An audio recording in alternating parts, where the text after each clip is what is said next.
Welcome, Pewter Report readers, viewers, and listeners to a brand new edition of the Pewter Report podcast, energized by Celsius, the official energy drink of PewterReport.com. It is a Thursday edition of the show, our last episode before the Bucs take on the Saints, but we are saving the best for last as we talk about this huge NFC South matchup between the Bucs and the Saints with a very special guest.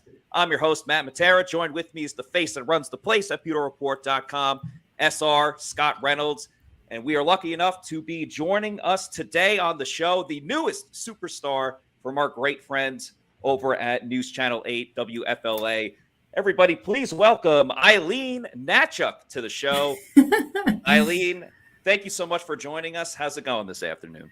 Thank you so much. I am absolutely fabulous. Can we talk about this graphic you guys have? Insane. Well done. Love it. Yeah. Thanks for having me on. I'm pumped to talk about Saints and Bucs. Yeah, we figured you were the perfect person to have on this week because, we're going to be revealing this to the public here, but you've actually been a double agent because you're a Tampa native, right? And I think the Tampa Bay community sent you to New Orleans to report on the Saints for a couple of years and get the inside scoop, and then come back to the Bay Area, your home, and work for News Channel 8, WFLA, our partners over there just down the street. And so we're excited to have all of the Saints intel from someone who's been on the sidelines, been in the locker room, been in the press conferences, watched the games.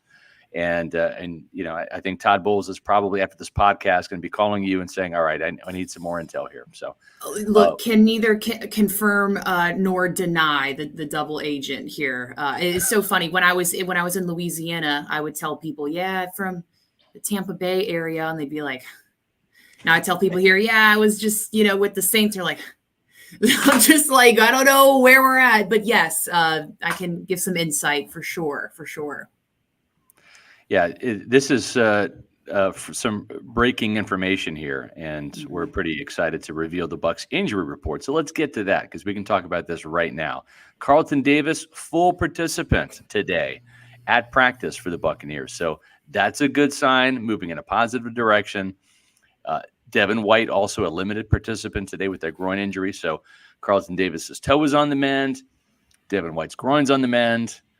That's the only good news I have. I'll read off the bad news for today, and hopefully it gets better tomorrow. But Jamel Dean, neck and shoulder, did not participate today. Servassier Dennis, linebacker, hamstring injury, did not participate. Kalijah Kancey, calf injury. Guess what, folks? Didn't participate. Derek Pitts, the other cornerback, the rookie, hamstring injury, didn't participate. Vita Vea, pectoral injury, didn't participate. Ouch, that hurts a little bit. So Bucs are a little DNP on there. Yeah, still a little banged up heading into New Orleans. The hope is certainly, if I'm Todd Bowles, I want Vita Vea back for sure tomorrow. Love to have Jamel Dean back, but certainly Vita Vea, get him back. For the Saints, Paulson Adebo, hamstring injury, did not participate for the second day in a row. He's one of their starting corners. That doesn't really bode well for his availability on Sunday. Cesar Ruiz, concussion, did not participate. I think you're looking at Andres Pete there, replacing him this week. Derek Carr, right shoulder, did not participate again. That's a big one, but we've all kind of been laser focused on Jameis Winston, probably being the quarterback this week. Jordan Howden, the safety, with the finger injury, did not participate. Foster Moreau, the tight end, was limited today. He did not participate on Wednesday with an ankle injury. So that's the Bucs versus Saints report. And when it comes to injuries, Aileen, your thoughts? You know what? I think whether it's Jameis or Derek Carr, the Bucs are ready to go. I mean, I personally had this game circled on my calendar. I am so excited. There are so many storylines going into this game, so many reasons to watch this game.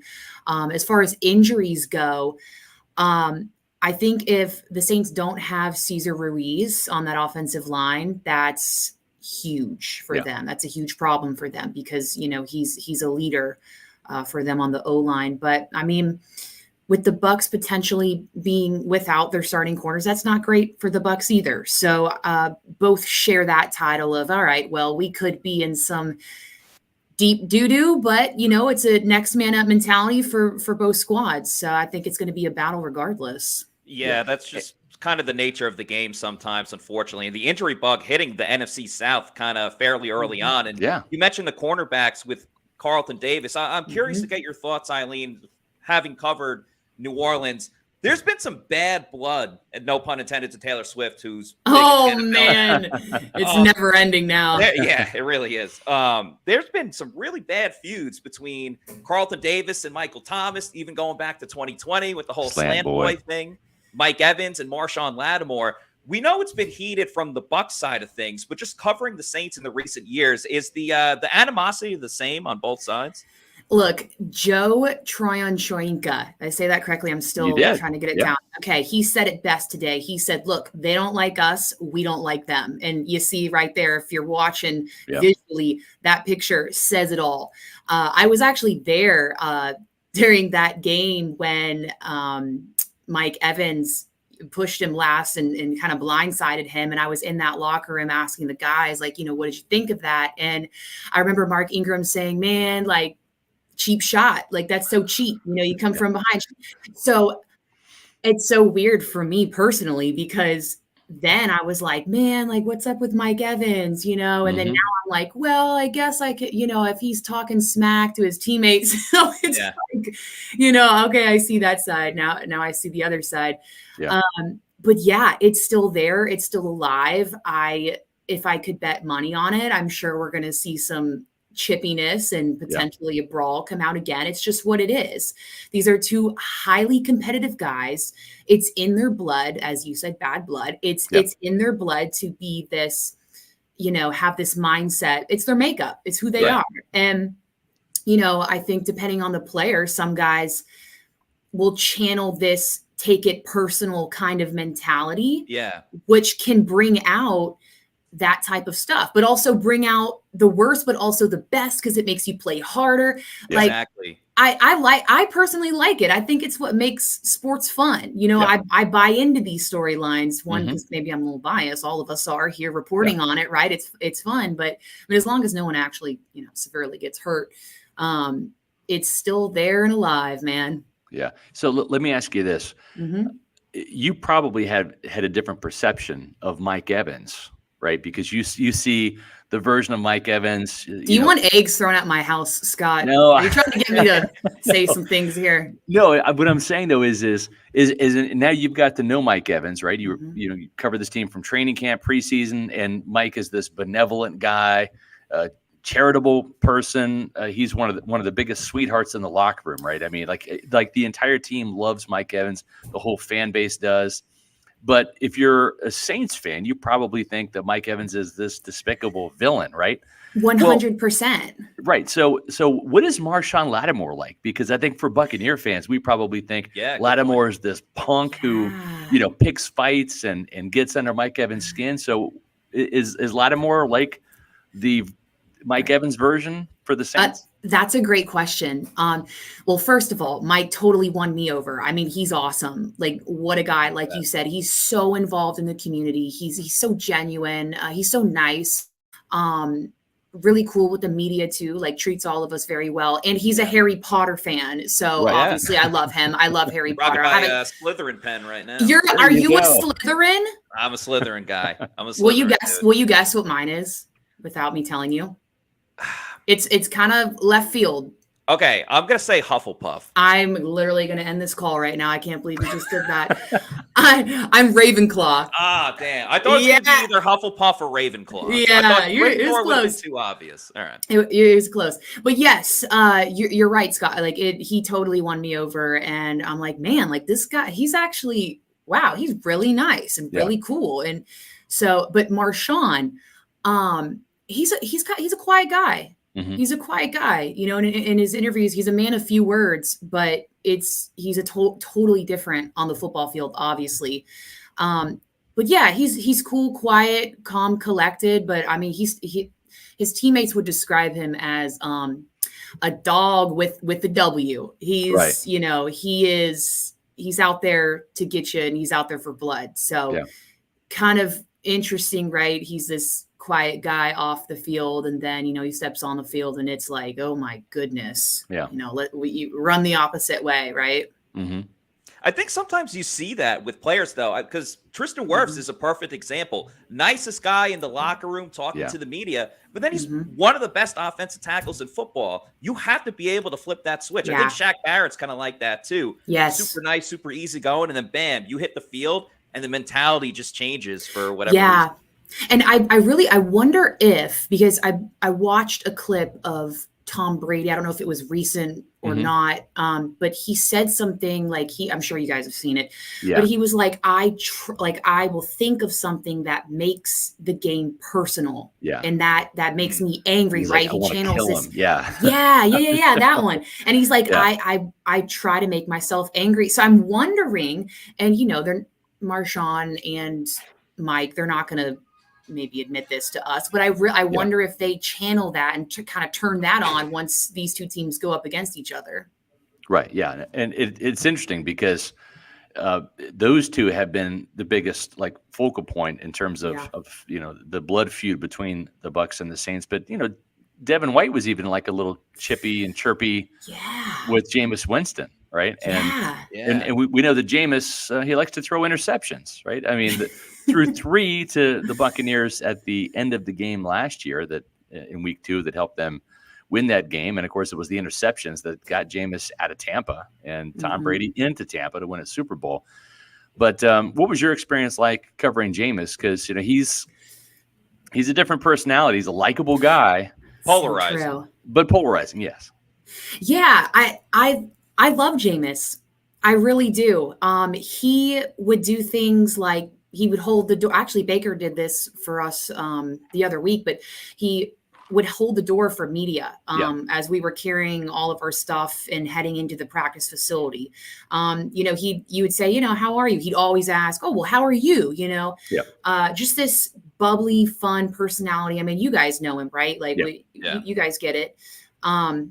But the relationship he has with Devin White, I remember asking him about the incident when Devin White, of course, ended his season. He was like, look, like it's the nature of the game. And Devin texted him and said, hey man, like, how are you? He would check up on him. So it's not like these, you know what I mean? They want these things to happen, obviously. And Jameis still has these close relationships with guys on the team.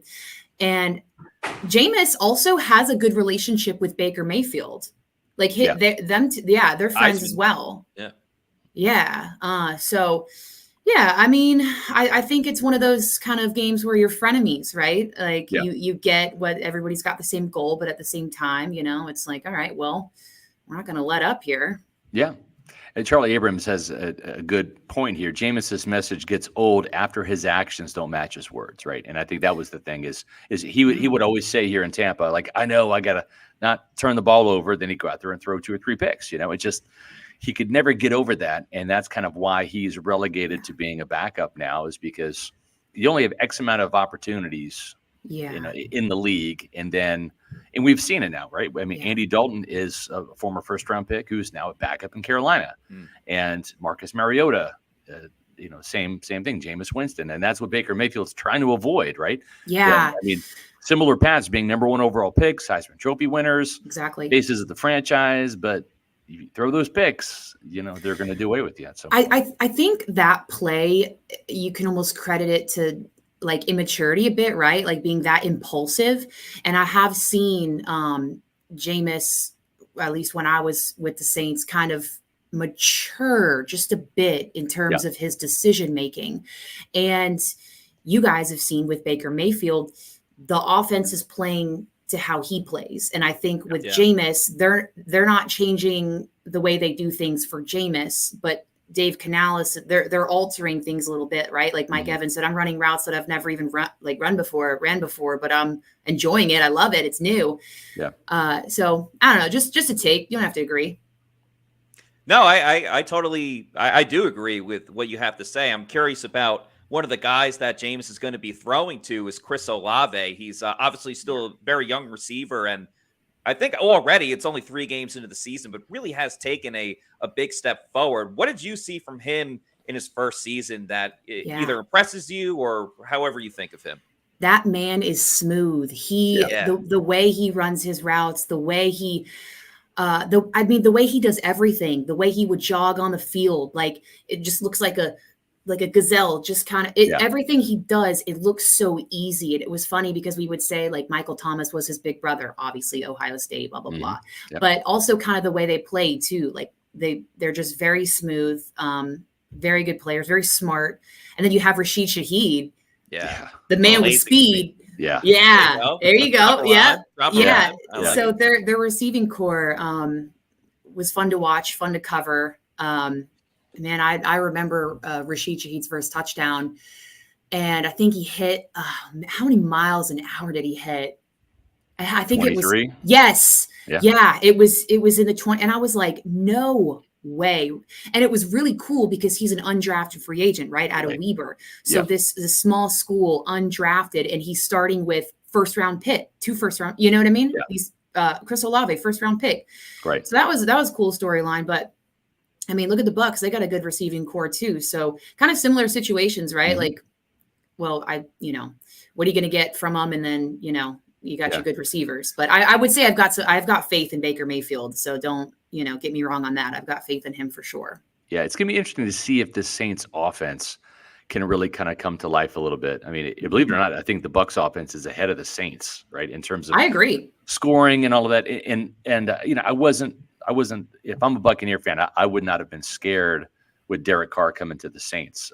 And no Derek Carr disrespect, but this is a guy that just is good, but he's never going to be great. And for all the money and the draft capital that you had to throw out there to acquire him, and it's not like the Saints don't have some pieces, because they do. Alvin Kamara's coming back this week, as you mentioned, Olave and Michael Thomas, and Rashid Shaheed is an interesting chess piece where if you get him going with the speed on end arounds, jet sweeps, whatever, he can be dangerous. But the reality of it is they beat the Tennessee Titans 16-15. They beat a winless Panthers team 20-17. They only scored 10 points on offense against the Packers. They have to rely on that 76-yard punt return from Rashid Shaheed to get another touchdown on the board. And I think there's enough on the offensive side for the Buccaneers to get over 20. I don't know that the Saints can score more than 20 unless there's a special teams touchdown or a pick six involved. Yeah. The Saints are one of those teams where, and I don't want them to hear this, but they're one of those teams where I feel like they play to their competition. Mm-hmm. If they're playing a really, really, really, really good team, they're going to play that way. If they're playing kind of a mid team, they're going to play that way. One of the dangers of that is if you start out slow, you're screwed. So I think that the Bucs should take advantage of that. Starting off slow has been a bit of an issue for the Bucs, right? So I think if they can get that right this game, it's no question that they're going to pull out a win. Yeah. Yeah, I think part of the reason why the Bucs have started out so slow is that they haven't necessarily been winning on first down. I think that was most evident against the Eagles on Monday, where they'd run it, get stopped for a yard or negative yards. So I'm curious how this run game is going to look against the Saints, because the Saints have allowed it's not the worst run defense in the league, but they've allowed other teams to kind of get the ball moving against them. And we heard Dave Canales say today, I'm going to be stubborn with the run. I'm still going to run it no matter what. So where's your confidence level with that going into this game? For the Bucs? Yeah.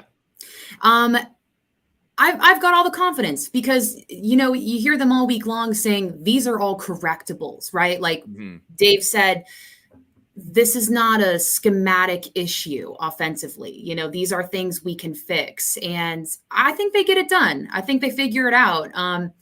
Saints also, Alvin Kamara back in the lineup. Their run game is going to be pretty crazy too. So we'll see. I'm hoping we can get some guys back healthy this week. That would be very beneficial in stopping the Saints run and getting the Bucs run going. I think to me, and obviously they want to establish the run and lean on Kamara a little bit. He's got fresh legs. He might have some rust, but he's got some fresh legs coming off that suspension. But the screen game is something that really kind of concerns me with the Buccaneers because they want to atone for getting basically, a cheap sack of Jalen Hurts on Monday night where he tripped and fell, right? But other than that, they didn't touch Jalen Hurts.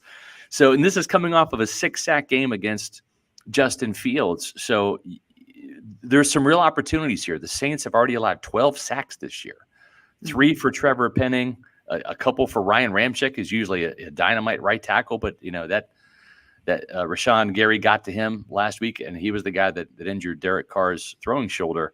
Mm-hmm. So, Aileen, you've seen Alvin Kamara. There might not be a better running back that catches the ball and navigates screens like this guy, and you just have to worry with JTS and Shaq and these guys really trying to get after Jameis Winston that they might be susceptible. If the linebackers don't tackle Kamara, it could be a 2-yard gain or it could be a 22-yard gain. This guy. Yeah. Well, I will say something about the Saints O-line is personally, I feel like Trevor Penning, that's been one of their big disappointments, right? With him being injured. And then obviously with what you were saying.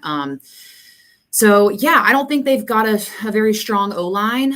So that's going to, hurt AK a bit.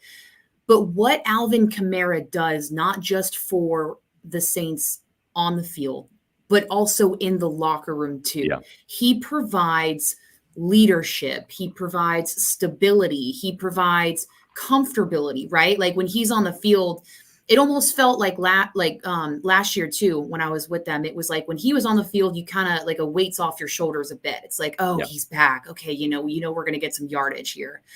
I mean, he's smart, he's explosive, and the Saints are going to have to be ready for that. But I think their linebackers are. I think Devin White and all the guys, I think they're ready to go. And I do think this game has some extra oomph to and they'll never admit that, right? Because of course they're going to say every game's the same. Right. We play everyone the same. We get it. Yeah. But we also see that little smirk on your face when we ask the question. Yep, right. And we know you guys are ready to go. Yeah. And we saw Devin White, Matt, run out of bounds with an interception against the Eagles on Monday night. Something tells me when he's back home in Louisiana, if he gets a pick, it's going to be a different story. I think he's going to realize, hey, I get the bye week next week to rest the groin. I'm going to, hit the gas and see if I can take this to the house. He's either going to reach the end zone or he at least is going to lay the shoulder into, whoever's trying to tackle him going that other way. But, stopping the run, Alvin Kamara, Taysom Hill is going to be very difficult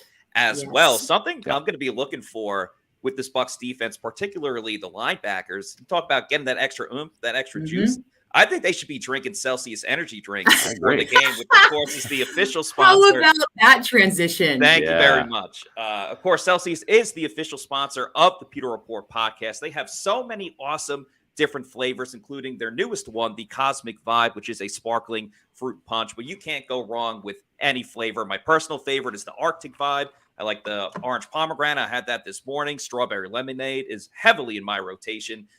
It's no sugar. The Oasis Vibe as well. Fantastic. No sugar, no extra jitters or anything like that, like you might get with another Celsius product out there. If you need to know where to find a Celsius energy drink, don't you worry. Just go to the Celsius website, go to the store locator, punch in your address, and it'll tell you the closest geographical location where you can find one, whether it's a 7-Eleven, a Walmart, Target, health and fitness store, or Scott, your bodega.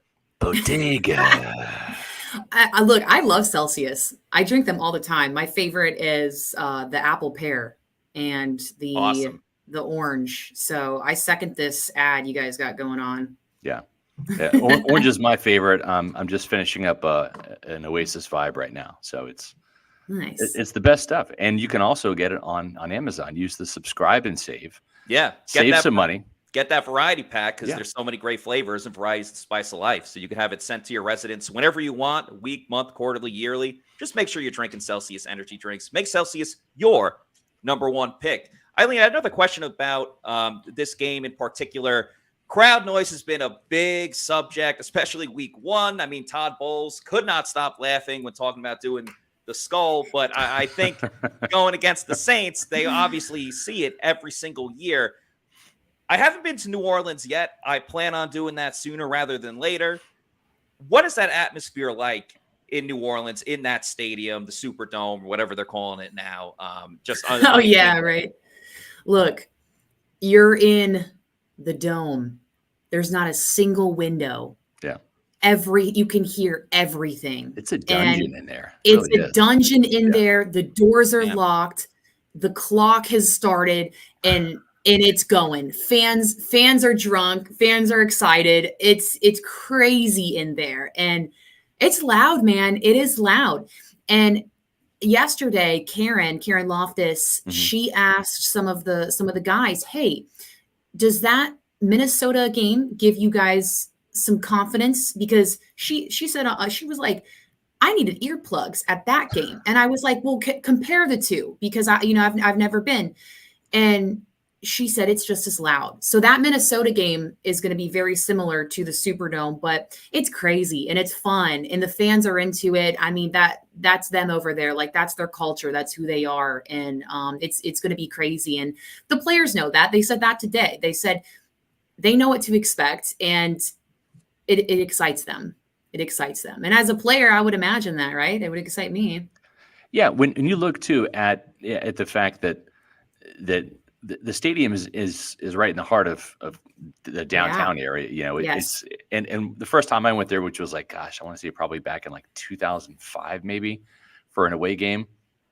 It's wild how everybody just walks downtown to the stadium, right? I mean, it's a really neat environment. And then you got Caesars across the street. You can go eat and gamble afterwards. I mean, it's an interesting. I mean, like it's the exact opposite from like Green Bay up there in Wisconsin, where it's right in the middle of downtown, but it's in the middle of like downtown Green Bay, which is like the suburbs. It's like these little shops, but it's like, boom, it's right down there, and everybody just walks to the game. I know there's parking there, but it's a unique stadium. Is setting, there? isn't it? Yeah. Is there parking? Because I don't know. know. It would take me like 45 minutes. Oh my goodness. You're exactly right. It's right in the middle of the city. I remember getting off the interstate and people are tailgating underneath the bridges and on the corners. They're everywhere. And you almost have to kind of like tiptoe and jump, hop, skip around to get to the stadium, because there's so many people tailgating and that are in the area. But it is cool. It's right in the middle of the city for sure. So I'm of the opinion that under the Bucs defensive line did not get the job done. But I think for them to win this game, for them to go into New Orleans and win it, Tampa Bay's defensive front, and I mean the defensive linemen, the outside linebackers, the inside linebackers on blitzes. You're going to see Winfield blitz, I think, from the slot. They've really got to apply pressure on Jameis Winston and take advantage of this offensive line that has given up 12 sacks so far. I think if they can do that, that's going to be the key to beating the Saints. Do you agree? I agree. And I think another huge key, which gets everyone, is that man Taysom Hill in the red zone. He's going to be under center in the red zone, and it's really hard to stop. Teams have trouble stopping that man in the red zone. So I think that's going to be a big key for the Bucs, and not just defensively, but also offensively in the red zone too. That was something Baker had mentioned that they want to get better at. So. Red zone on both ends, dude. And that man right there holding that football, Taysom Hill, all eyes on him. Who knows what he will be listed as? Running back, tight end, quarterback. Maybe he's playing defense this week. Who knows? Yeah, he's certainly been an X factor for sure. And also I think Rashid Shaheed, he's going to be an X factor as well. We know that what Alvin Kamara can do. We know that Slant Boy, Michael Thomas, he'll move the chains. And we know Chris Olave is going to do Chris Olave things. But I think if they can stop this offense before it starts, like attacking that offensive line, getting some tackles for loss, getting them into third and long situations where Todd Bowles can open up that playbook and have some of those exotic blitzes, then you rattle Jameis, and we all know what happens when Jameis gets rattled. Yeah, and I hate to say that because I like Jameis. I hate to say get him rattled up and force him to make some silly decisions, because he probably will. But I think the Bucs pull out a win. I think 24-21. I think they both, score a couple. I don't think it'll be too low scoring or super, super high scoring. I think it'll be 24-21 Bucs. But the Saints, they even their media, I've been listening to you guys. Yeah. They all think the Saints got this one, which I'm sure. But yeah, absolutely. I do think that they are very even teams. And that kind of goes into the Saints having every game so close. I look at this as I've been saying it on other shows, a coin flip game. Like, it wouldn't shock you either way, whether the Bucs win or the Saints win. But to go back to your guys' point about Jameis, and I think this goes with what Baker Mayfield has been saying nonstop, is that they have to get off to a faster start in this game, because I think if the Bucs can jump out to a little bit of a lead, that does two things. One, while they're still going to use Taysom Hill, it negates Taysom Hill a little bit, because usually he's still running it a lot. It takes a lot more time off the clock, where the Saints might have to throw it. Yeah. And Jameis, with the interceptions, a lot of those times the interceptions come because he's trying to play hero ball. He's trying to, he might be down 14. He's trying to score 2 touchdowns on one play. And it's not possible if you score it that quickly. Now, Baker falls into that a little bit too, but I don't think as egregiously as Jameis does. Yeah. Yeah, I think so too. Another thing is too, right? These two teams have been battling it out the last how many years of winning the division title, and this is going to put one or the other over the edge. So I think the Bucs got this one. So Aileen, last question for you before we let you go. We appreciate having you on. We might have you on again. Yeah. For Bucs Saints. I'll come every time. You let me know. Okay. They win. I love it. For Buccaneer fans that are going to NOLA this weekend, right? And where are the food spots? Because we know that New Orleans is a foodie town, right? So where are the hot spots to go to for drinks, for for a great meal? Look, this is going to be the most disappointing response anyone will hear. I've got you on the drinks. The food, okay. I am allergic to shellfish. Me too. So me too. Yeah. Okay. So this is for you two then. Yeah. But so you can cross up all of the shrimp gumbo places, not the crayfish places. So yeah. Yes, and I also am a vegetarian. So living in Louisiana for a few years, it was. That was hard for you. It was. Did you go to like the same place every day? I just eat like 2 croissants a day. Just call it a day. So you how about Cafe Du Monde, right, for some vignettes? I have. But as Jamal Williams said, I agree. They're very similar to funnel cake. It's very it's funnel cake vibes. There is a pizza place. I can give you a pizza rec. Magazine Street Pizza. Okay. I still think about it sometimes when I'm driving. It'll pop in my head because that's how much I love pizza and that store. Okay. But yeah. I had one of the best steaks of my life at Jean Lafitte's. Is that place still there? Do you know where that is? Probably. It's downtown, right? Yeah, it's a French Quarter. Yeah. It's like right above an Italian restaurant. And Jean Lafitte was like an old war general from the French when they invaded the New Orleans. They still have a lot of his artifacts and stuff up there. And the waiter told me, I said, hey, I'm looking for a steak. So what do you recommend? He's like, the filet. It's the best filet you'll ever have. And I said, really? That's saying a lot. He's like, if it's not the best filet you'll ever eat, you let me know and I'll buy the steak for you. Wow. And I said, wow, I can't turn that down, right? Right. So he said, but you have to be honest with me. You have to be honest. It's the best filet you're ever going to have, or I'll buy it from you. This is what, 15 years ago or so. We're talking probably a $55 steak that's now probably an $80 steak or whatever, right, with inflation. So he brings the steak out. And I said, oh, I need a knife because I had like a fork and like a butter knife. And he's like, you have a knife. And I said, really? I don't need a steak knife? He's like, no. And I'm telling you, it was the best steak I ever had, the best filet. And he came over and he said, what do you think of the filet? I said, it's the best I've ever had. Okay. Do you want to know a really funny story? Sure. I think it might be the same place you're talking about, but Mrs. Benson, she takes all the media out for end of the season, Christmas kind of lunch. The Saints owner, right?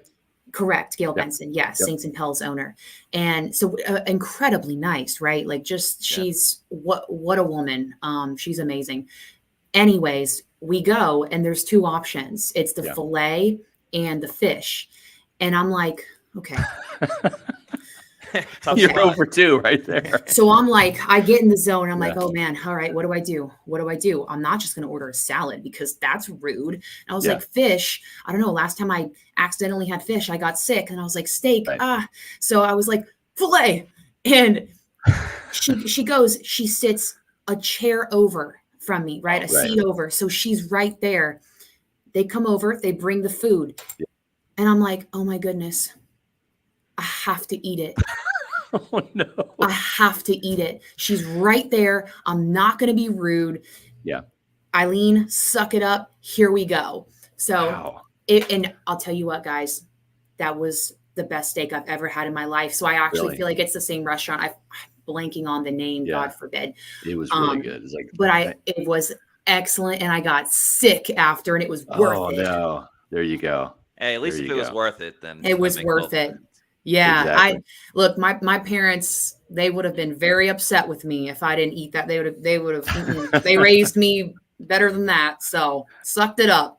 There you go. Take one for the team. Speaking of team, folks, you've got to make sure that you're watching News Channel 8 for your news coverage. Yes. Okay.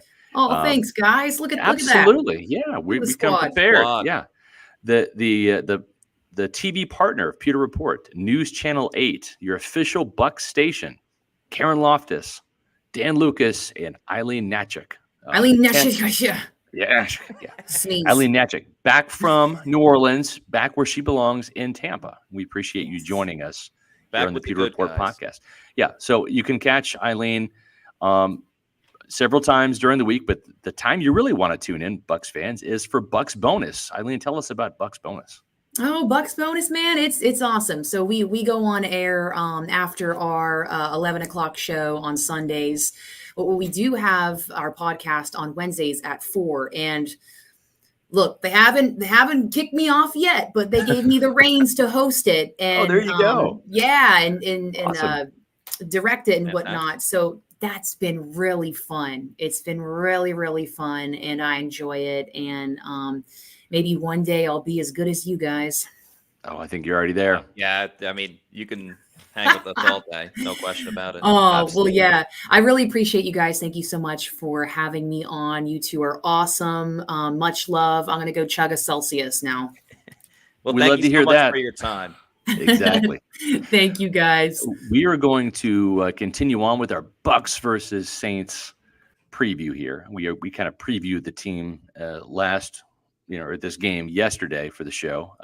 Aileen brought, I think, some great perspective there from someone who's covered the Saints. But, Matt, there's some things that we didn't really cover yesterday because we didn't have a chance to talk to Dave Canales yesterday or Casey Rogers from the defensive standpoint. Casey's the co-defensive coordinator. Todd, of course, is the play caller for the Bucs on defense. But Casey has the defensive line responsibilities. He's the defensive line coach. I had a chance to talk to Chris Izzian today, and you and I were there talking to Zion McCollum. Yeah. And this Rashid Shaheed guy, he really has the Bucs' attention. They know what a danger Chris Olave and Michael Thomas are, right? That those are the A-listers. But as we saw, more well-known names for sure, right? But as we saw on Monday Night, Matt, you had A.J. Brown, you had Devontae Smith, but it was Olamide Zaccheaus, a former Falcon, who really kind of, like hit the dagger, with that touchdown. And so sometimes you can get caught up in the main attraction, but that third receiver, if you're not on it, and it may be Taysom Hill from the tight end, it may be Rashid Shaheed from the slot, but he's a real weapon out there. And as we've seen in the past with these Bucs Saints games specifically, it seems like it's the unsung hero or not the big Hollywood title name that makes the big play. Right. Rashad Perryman scoring the touchdown against the Saints last year against in New Orleans is a perfect example of it really takes everybody. So Rashid Shaheed absolutely could be a difference maker for the Saints on their side of the football. Yeah. I am also curious. Someone had a comment earlier, and I could not agree with it more.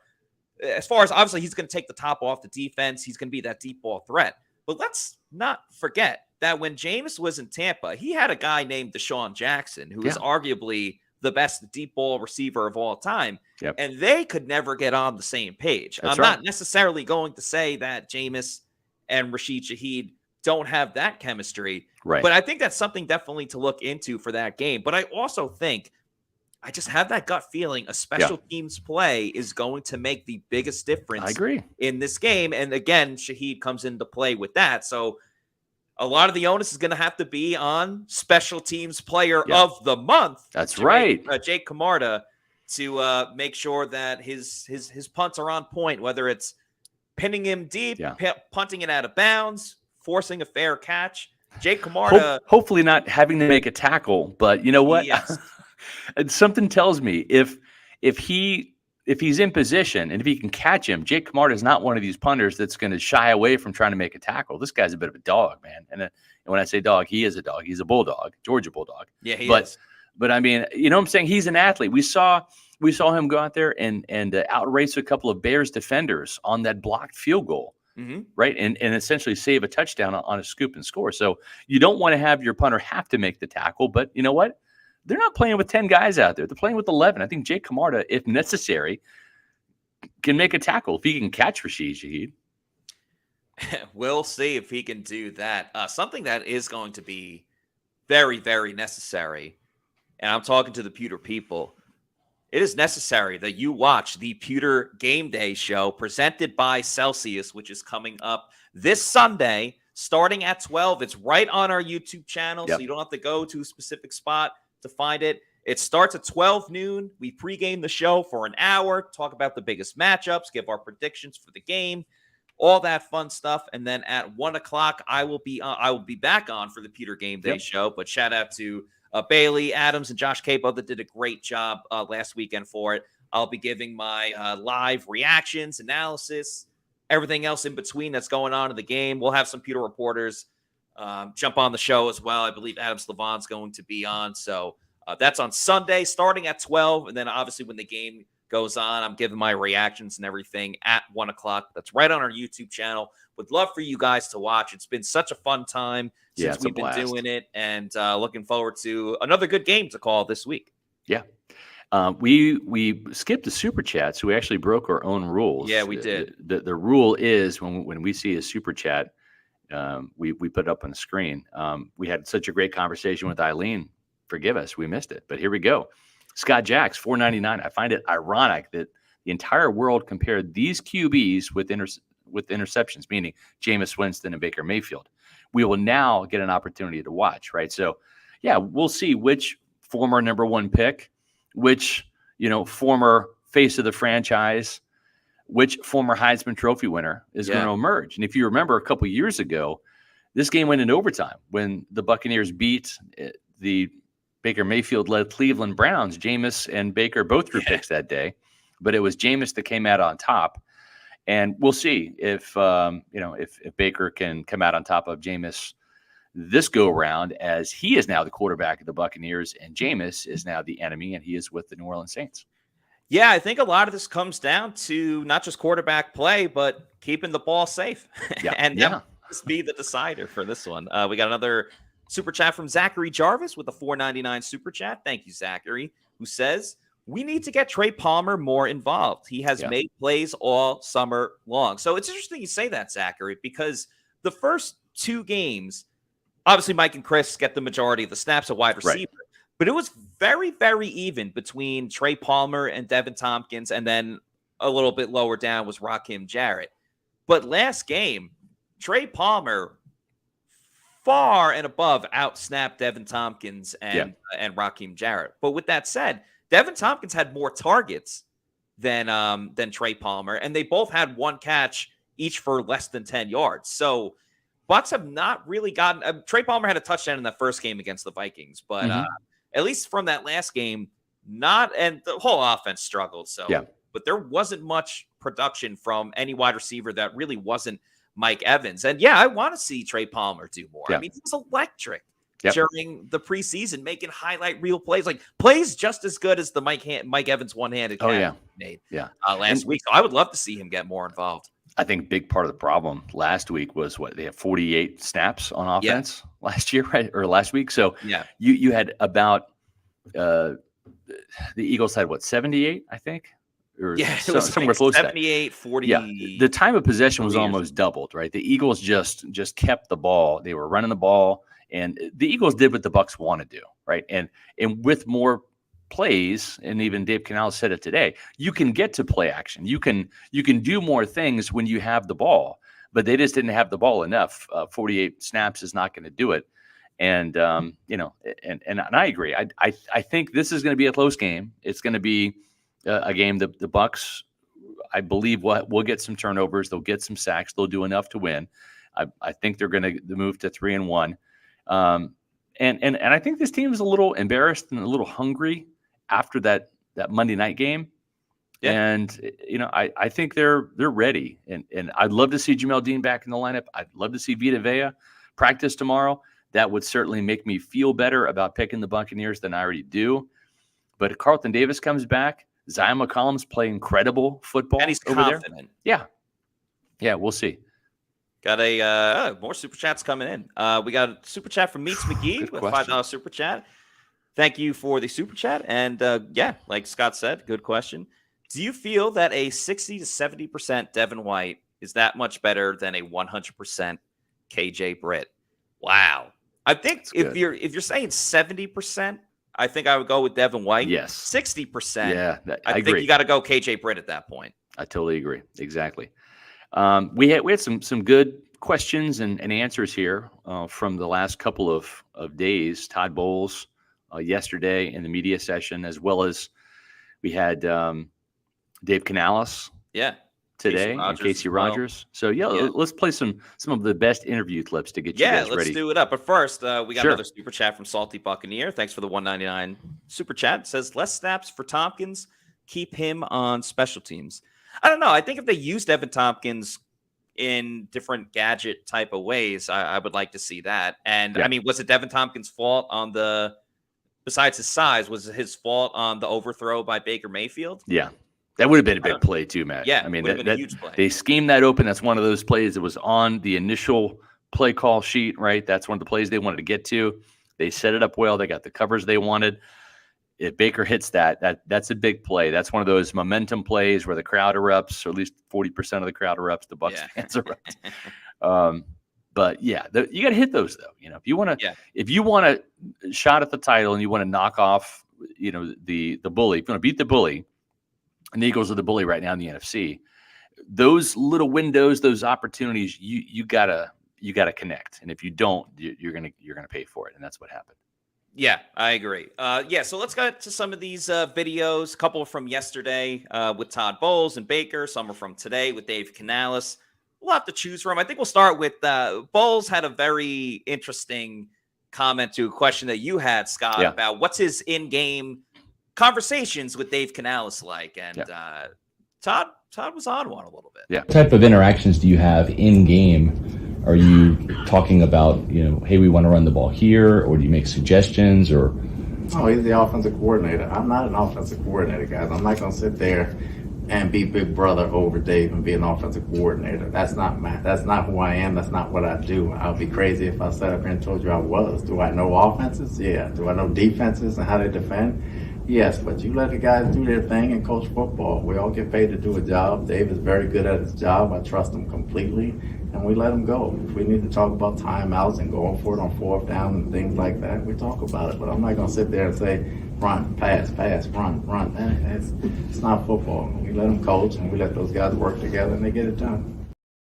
That's complete autonomy right there, man. That is like, you run the offense, Dave, your show, you call it, and we'll talk about it on Monday when we watch film. I mean, that's as like animated as we've ever seen Todd Bowles. I know, answering questions, which like to every other coach, it's like, oh, he's just talking football. But that was a little bit different. Another big topic of discussion, we brought it up on this show. People have talked about it, is the lack of targets for Chris Godwin. and what's going on there. So we got Baker's response. We hear from Todd Bowles. We also got Dave Canales in the mix. So this is a little bit of everybody. Chris Godwin, though, has, for a guy that's making $20 million a year, his production, he's made some big catches for you. It's not like he's not doing anything out there, but in terms of the amount of targets he's getting and the catches, does that surprise you a little bit that it's been so lopsided in terms of the production so far between those two guys? No, it's early in the year. It evens out eventually. We got guys that we go to. They double them Chris, we throw to Mike. They double them Mike, we throw to Chris. They double them both. We got to throw to somebody else. It's 3 games in. We don't worry about that right now. Chris is going to get his place. Yeah, I think you look at, yardage-wise in particular, a third down play against the Bears, he catches a long touchdown pass. He also catches the pass and breaks it for 70 yards.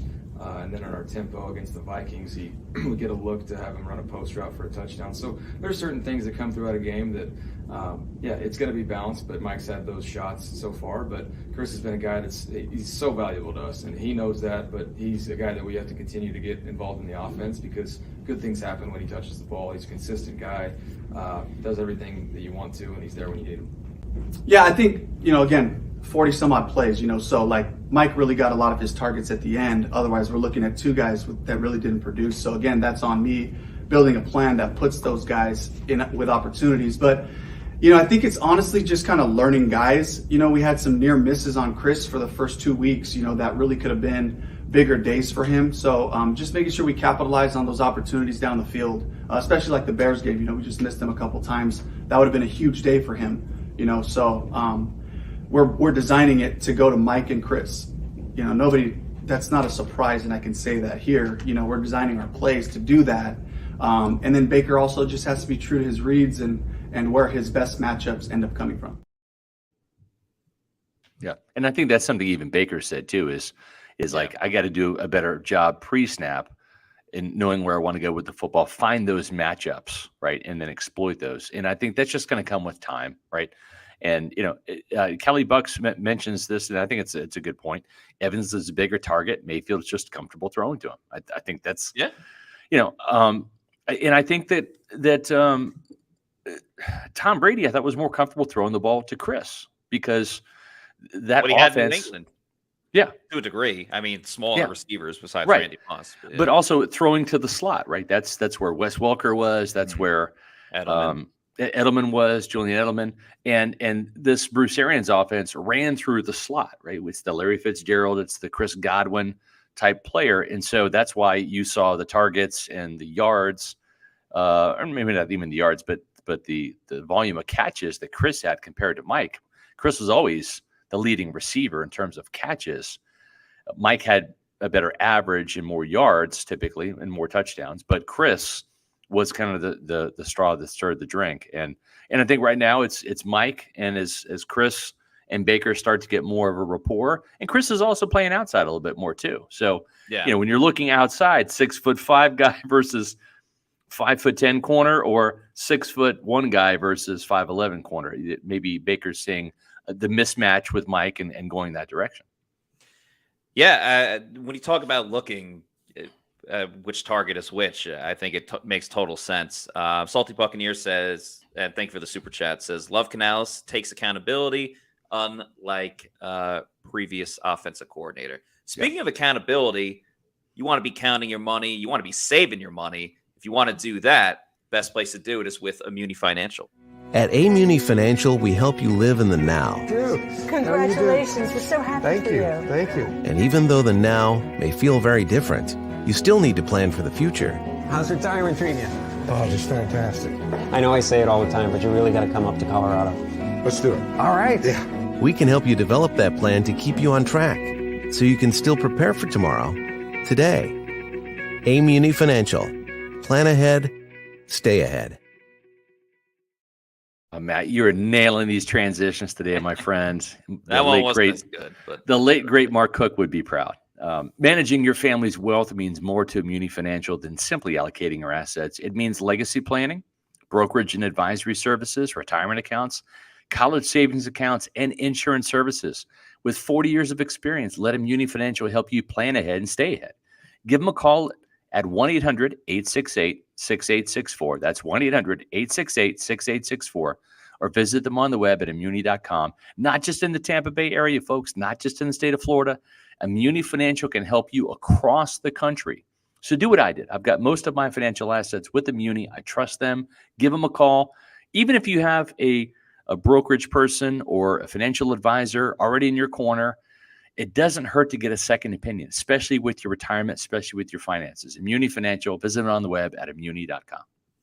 Another thing I just want to remind everybody that while we will have the Pewter Game Day show on Sunday, my show, Pewter Picks and Props, where I pick everything from the Bucs game, some NFL picks, and some of my picks on Underdog Fantasy, that comes out tomorrow on Friday. Of course, don't forget with Underdog Fantasy, play that pick'em game. It's so much fun. You pick just at least 2 players, one from each team, but the more picks you make, the more money you can win. You pick higher or lower on certain stats, quarterback passing yards, wide receiver receiving yards, things of that nature. So I'll have a couple of prop picks for the Bucs versus Saints game coming out tomorrow, along with me picking the spread in the Bucs game and the over/under. I'll have a couple NFL picks. By the way, I am 14-8-1 in my NFL picks, maybe even 14-7-1. But I know for a fact is I'm 6-0. Undefeated picking the Bucs games with the spread and the over/under. Because you might be saying they've only played 3 games. How are you 6-0? Spread, over/under, 6-0. And I'm winning again this week. So use that promo code Pewter at Underdog Fantasy, PEWTER. Get a first deposit bonus playing Underdog Fantasy. So and Underdog Fantasy is the exclusive sponsor of Matt's Pewter Picks and Props show. Yes, and you can find Pewter Picks and Props the same place you can find the Pewter Report podcast, Pewter Game Day, and I just dropped a Pewter Pulse video. So you can check that out on Pewter Report TV. That's our YouTube channel. We're now over 12,100 strong. You Pewter people coming through with the subscriptions. We greatly appreciate it. And folks, when you do watch our videos, whether it's Matt's Pewter Picks and Props, whether it's the Pewter Pulse, whether it's the Pewter Report podcast, Pewter Game Day, whatever you're watching, make sure you like it and leave a comment, because that helps our algorithm with YouTube. It gets us in front of more awesome Pewter people like you.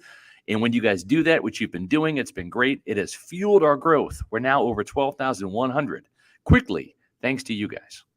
Yeah, please like and subscribe. Do those comments. It could pretty much be about anything. Keep it, somewhat PG or PG-13, but, don't go overboard with it, but love all the comments and everything. Love late episode super chats as well. Yeah. Meets McGee again with the $5 super chat that says, this offense will get better as the season goes. You can tell that by how Baker and the receivers not yet clicking, like the defense, Tompkins and Evans misses. Yeah, I agree. I think the offense in a month from now, we will have a way different take about the offense than we do right now. And the defense, Todd Bowles likes to say steady Eddie a lot. I think this defense will be steady Eddie throughout the season. Obviously, injuries will affect a lot of different things, but and thank you guys all for the nice words in the comments. But I love this defense, even when they struggle at times at outside linebacker. I love what this defense can do to keep the Bucs in games, and I think the offense can really only improve from that. I mean, Chris Godwin hasn't been that involved, and even Mike has struggled here and there. Speaking of Mike, all right, put you on the spot real quick. 5 seconds, Matt. Is Mike getting a tutty versus Lattimore? Tell me some good news, says Salty Buccaneer. Does Mike Evans score a touchdown against Marshawn Lattimore? He scored one in every game, so why stop now? Yep. Yeah, I agree. Say Mike Evans is going to score again. I'm with you. That's awesome. As Christopher Oxentine says, 6-0, even Plant City Matt. That's good. You guys are great, Pewter people. We're going to leave you with that. We want to thank Aileen Hnatiuk from WFLA for joining us. She was fantastic. Make sure that you catch her work, as well as everybody that's awesome over there at News Channel 8, Karen Loftus and Dan Lucas as well. That is the official Bucs station. You can watch Bucs Bonus nightly. Well, I shouldn't say nightly. After every Bucs game on Sunday nights after the 11 o'clock news. That is right. So another great show in the books. Looking forward to the Pewter Game Day show and the Pewter Post Game show coming up on Sunday. But that'll do it for now. For Scott Reynolds, I'm Matt Matera saying thank you, everybody, for watching. And for Aileen Hnatiuk, Scott Reynolds, I'm Matt Matera saying thanks, everybody, for watching. We will see you on Sunday for another edition of the Pewter Report podcast. Peace out. Have a great weekend. Out.